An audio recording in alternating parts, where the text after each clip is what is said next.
The year is 2030. You wake up in Shenzhen. The air outside is crystalline. The infamous smog of the early 2000s is now just a distant gray memory. Your biomonitor, integrated seamlessly into your wrist, confirms you slept well and suggests a nutrient-optimized breakfast based on your current metabolic needs. You don't own a car. You step onto your balcony, and a sleek, autonomous pod glides silently to meet you. It knows your destination before you speak. As you travel, you don't look at a phone screen. The windows of the pod turn into augmented reality displays, overlaying data onto the cityscape speeding by. This is not science fiction.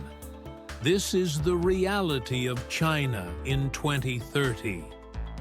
Over the past decade, the People's Republic has executed the most ambitious technological acceleration in human history.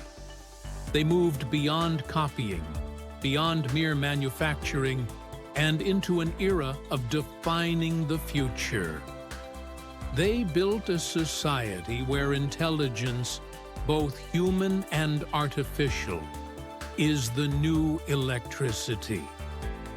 Welcome to the world's first fully realized cognitive society. To understand this new world, we must look at the engine powering it. Back in the early 2000s, China set a national goal to become the world's primary AI innovation center by 2030. They achieved it. Today, artificial intelligence is not just a tool. It is the central nervous system of the country. By utilizing the data of nearly 1.5 billion citizens, Chinese AI models achieved a scale of learning impossible anywhere else on Earth. This AI doesn't just recommend products. It manages complex supply chains. It predicts economic shifts with uncanny accuracy. And it optimizes national resource allocation in real time. But the true game changer was quantum computing. While the rest of the world was still theorizing, China's labs in Hefei and Shanghai began applying quantum advantage to real-world problems. In 2030, these quantum computers are solving challenges that would have taken classical supercomputers thousands of years. They are designing new materials, atom by atom. They are modeling complex weather patterns to mitigate climate change. And most critically, they are revolutionizing pharmacology, simulating millions of drug interactions to cure diseases before they become pandemics. The combination of massive AI implementation and quantum breakthroughs gave China a computational velocity that the rest of the world is still scrambling to catch up with. But the revolution is not just digital, it is biological. By 2030, China has become the global leader in synthetic biology and agritech.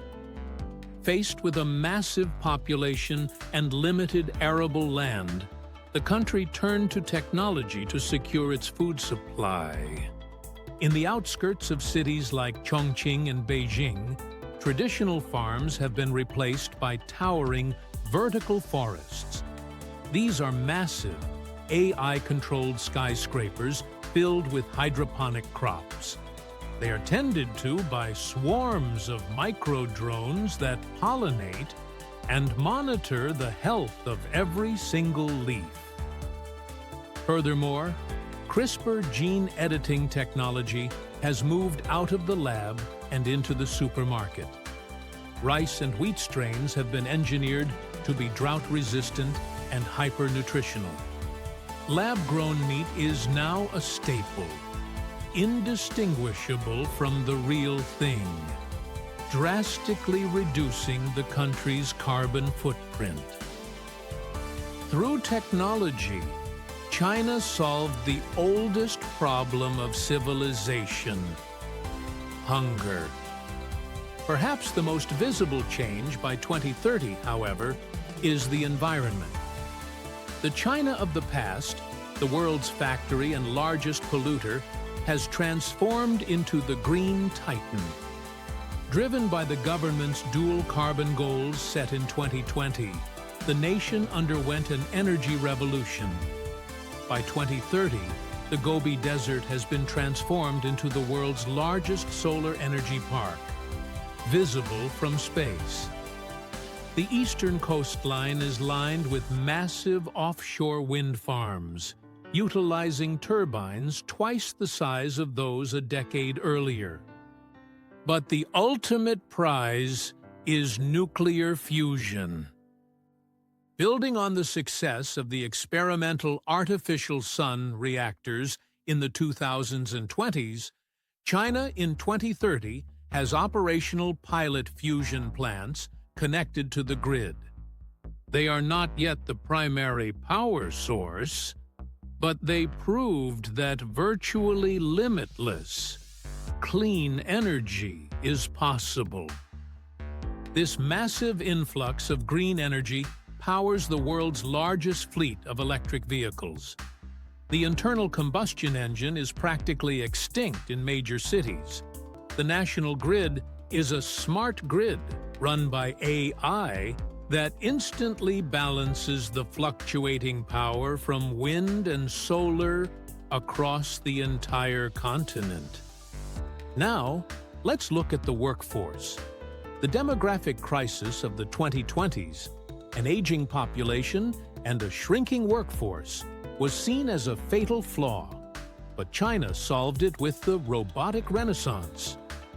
Walk into any factory in Guangdong in 2030, and you will hear silence. The lights are often off. These are dark factories, operating 24 hours a day, staffed entirely by autonomous humanoids and advanced robotic arms. But robotics has left the factory floor. In nursing homes and hospitals, gentle, AI-driven humanoid robots assist the elderly. They provide physical support and monitor health vitals, allowing the aging population to live with dignity, supported by machines that never tire and never complain. This integration of robotics has allowed the human population to shift into the industrial metaverse. The internet as we knew it in the 2020s, staring at flat screens, is gone. It has been replaced by an immersive, persistent digital layer over reality. Engineers in Shanghai put on lightweight headsets to control mining machinery in Inner Mongolia in real time. Architects walk through full-scale holograms of buildings before a single brick is laid. Education has been revolutionized. Students don't just read about history.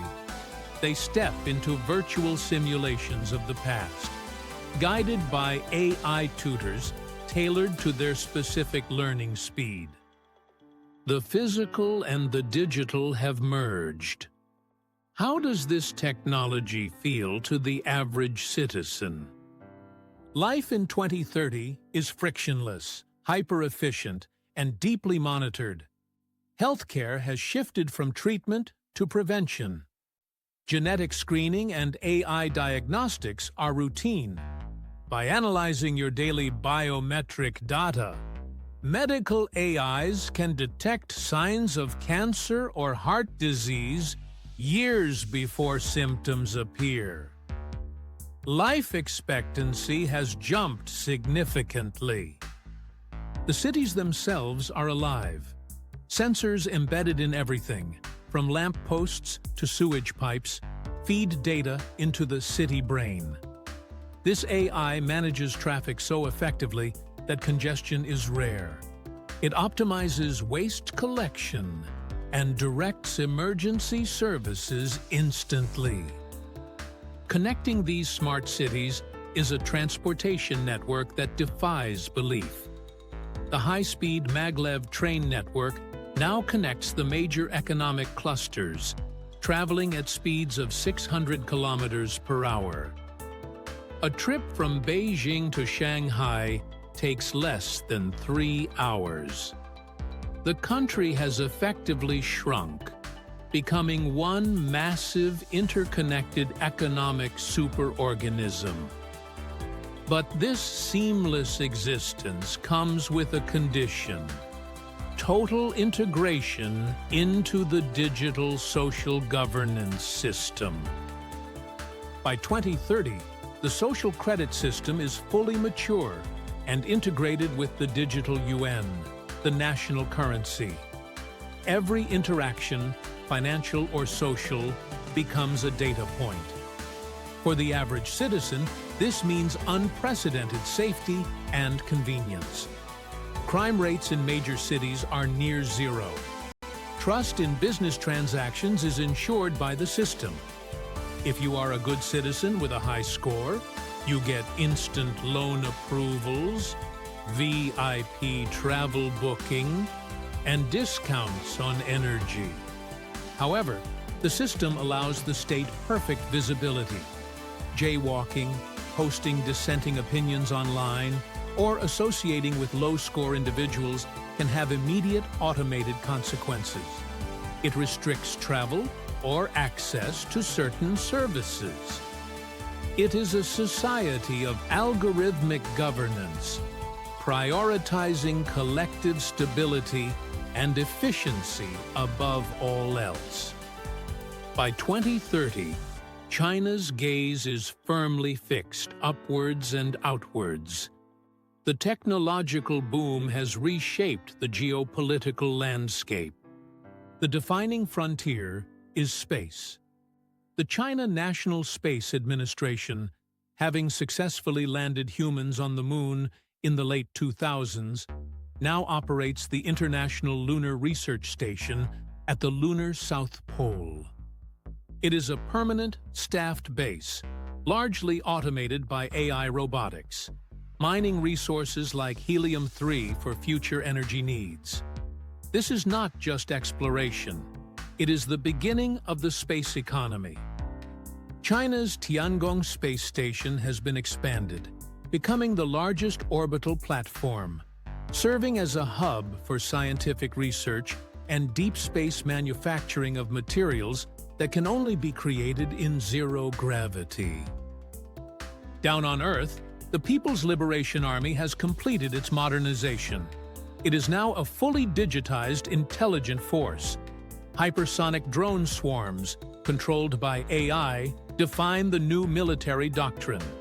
Economically, the digital yuan has challenged the US dollar's dominance. By 2030, a significant portion of global trade along the digital Silk Road, a network of countries using Chinese infrastructure and standards, is conducted in China's sovereign digital currency, bypassing traditional Western financial systems. China in 2030 stands as a testament to state-directed, hyper-technological development. It has demonstrated that a developing nation could, within a single lifetime, leapfrog into the vanguard of human achievement. They solved immense challenges regarding pollution, food security, and poverty through sheer force of technological will and centralized planning. It is a society where the boundary between the biological and the digital has blurred. A society that is safer, cleaner, and faster than anything history has ever seen. It also presents the world with a stark new model of civilization, a model where individual privacy is traded for collective efficiency, and where technology is the ultimate instrument of state power. As we look at China in 2030, we are not just looking at a powerful country. We are looking at one possible future for humanity itself. The question the rest of the world must now answer is, can they compete with this cognitive juggernaut? Or will they be forced to integrate with it?